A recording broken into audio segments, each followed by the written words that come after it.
कवरला मनात ठेवायचं. सगळ्या सोयऱ्यांची अधिसूचनेवर आणखीन अभ्यास सुरू आहे. त्यांनी त्याच्यावर आपल्याला 2 महिन्याचा वेळ मागितला. मराठा आणि कुणबीवर 2 महिन्याचं दाखवलं. मी दाखवलं सगळ्या सोयऱ्याची अंमलबजावणी पाहिजे, मराठा आणि कुणबी एक JR पाहिजे. तर 58 लाख नोंदी 3 कोटी मराठी आरक्षणात घातलं. थोडा घास खाल्ल्यावर कसं पचत हे सांगतो तुम्हाला. पुन्हा सांगितलं सगळ्या सोयऱ्याची अंमलबजावणी पाहिजे, मराठा आणि कुणबी एक JR पाहिजे. येणे कुठं बघितलं, सगळे सोयऱ्याची अधिसूचनेची अंमलबजावणी होती का, मराठा आणि कुणबी एक JR निघतो का. तर 2ही गॅजेट घेऊन टाकले मी इकडे. ओले खाणे कळलं ना मराठ्याला. म्हणून हे फालतू जे 4-2 आहेत ना अभ्यासक, यांचं डोकं बिचळलंय. हे काय करतंय नेमकं.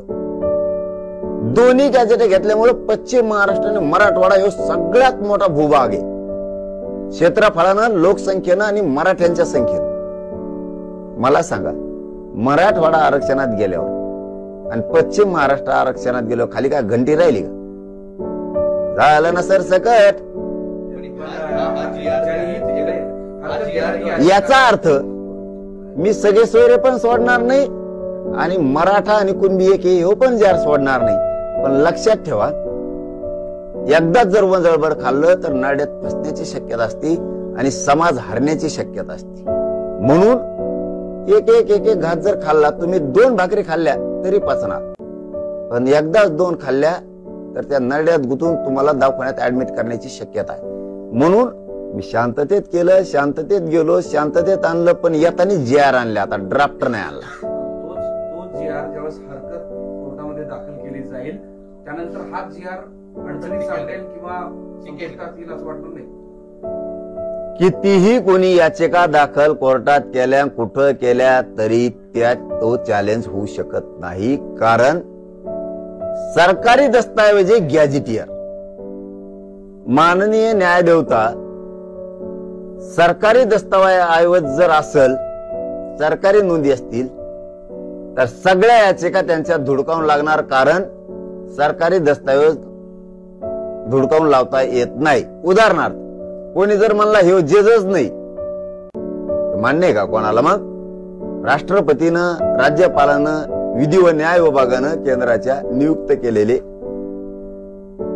जज, कुणी म्हणन काय ह्यो जज मामा कामाचा नाही, कायदेशीर नाही.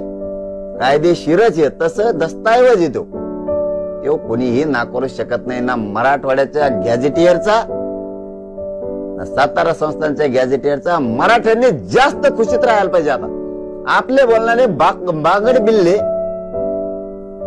एखाद्या वेळेस यांच्यावर बहिष्कार टाकून यांना लुटून द्यावा लागणार आहे आता. कारण यांना मराठ्यांचे वाटोळ्याशिवाय काही करताच नाही आलं. उद्या आयुष्यात यांनी समाजासाठी काय केलं तर काहीच नाही, नाव ठेवण्याशिवाय. म्हणून आणि जर हे कोर्टात जाणार असलं तर आणखीन आनंदाची गोष्ट आहे. पक्का JR आहे, पक्का मराठवाड्यातले मराठी आरक्षणात गेलेच. पण हेच हैदराबाद जे गॅजेट आहे तो ऑडिट शिंदे समितीने जेव्हा नोंदी शोधल्या त्यातले 15 ते 20 हजार गॅजेट मध्ये नोंदी शोधण्यात आलेल्या आहेत. त्यामुळे आता यात नोंदी नाही असं म्हटलं जात आहे आणि जे हैदराबाद गॅजेट आहे ते ऑलरेडी वापरलेलं आहे असं. नाही, चुकीचं आहे. तुम्हाला माहिती दिलेली चुकीची. तुम्ही पुन्हा माहिती घ्या. गॅजेटियरला 40% जिल्ह्याला, काही जिल्ह्याला 48%, 38%, 39%, 42%, 27% अशी जिल्ह्याला टक्केवारी दाखवलेली कुणबींची लोकसंख्येच्या. उदाहरणार्थ 5,18,84 ला एकूण जिल्ह्याची लोकसंख्या आहे. तर त्याच्यामध्ये कुणबी मराठ्यांची म्हणजे आहे त्या आत्ताच्या मराठ्यांची त्यांनी लोकसंख्या दाखवलेली 2,27,000. आज ते 2,27,000चे मराठे आज ते झाले 6 लाख.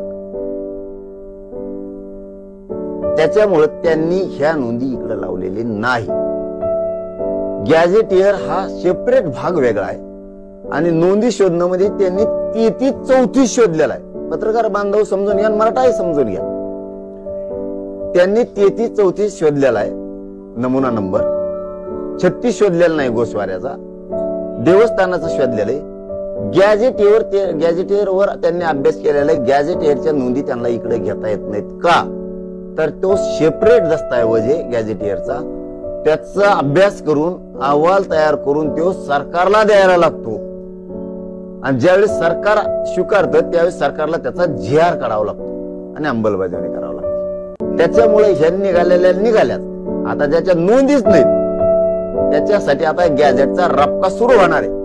दनादन बघा तुम्ही, फक्त मराठी थंड घ्या गाड्या, मग हवा घे, मला नाही पटत. मग बुंगळे 2-3 इवळे ते बिगर पाण्याचे टाकून पिणारी, दुसरा एक विषय असा आहे की त्यांच्यावर विश्वास ठेवून आपण आपली जिंदगी कडील न्यायची नाही.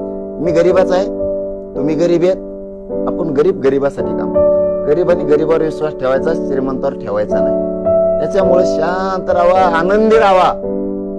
त्यांना काय काम आहेत, भरून पुरलेले. विनोद पाटील म्हणतायत की हा GR म्हणजे एक माहिती पुस्तक आहे, काही त्याला जाऊन तिकडे माहिती मला काय आहे.